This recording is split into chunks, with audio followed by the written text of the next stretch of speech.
Hi all, welcome to football arena. ഇന്ന് നടന്ന സൗഹൃദ മത്സരത്തിൽ യൂറോപ്യൻ കരുത്തരായ ക്രൊയേഷ്യയെ 1-3 ഗോളുകൾക്ക് പരാജയപ്പെടുത്താൻ ബ്രസീലിന് കഴിഞ്ഞു.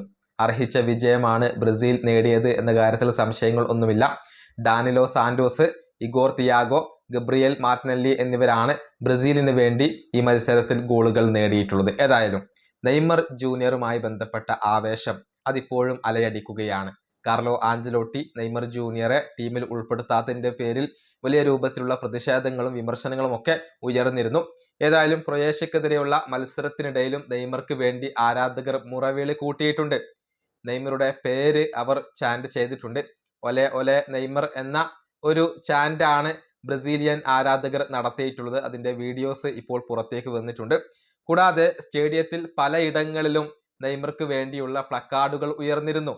അതായത് ഒരു പ്ലക്കാർഡിൽ ഉള്ളത് നെയ്മറുടെ പേരാണ്, മറ്റൊന്നിൽ ഉള്ളത് നെയ്മറെ നിങ്ങൾക്കൊരിക്കലും റീപ്ലേസ് ചെയ്യാൻ കഴിയില്ല എന്നാണ് അതിൽ എഴുതിയിട്ടുള്ളത്. ഒരിക്കലും പകരക്കാരനില്ലാത്ത ഒരു താരമാണ് നെയ്മർ ജൂനിയർ എന്നാണ് ഒരു ആരാധകന്റെ അഭിപ്രായം.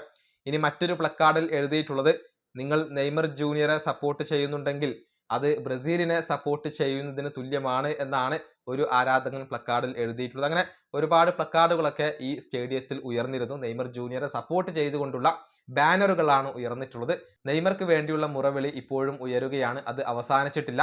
ഇനിയിപ്പോൾ വേൾഡ് കപ്പിനുള്ള സ്ക്വാഡ് മെയ് മാസം അവസാനത്തിലാണ് ആഞ്ചലോട്ടി പ്രഖ്യാപിക്കുക. അതിൽ നെയ്മർ ഉണ്ടാകുമോ എന്നുള്ളതാണ് ആരാധകർ ഉറ്റുനോക്കുന്ന കാര്യം. ഈ വീഡിയോ അവസാനിപ്പിക്കുന്നു. അടുത്തൊരു വീഡിയോ കാണാം.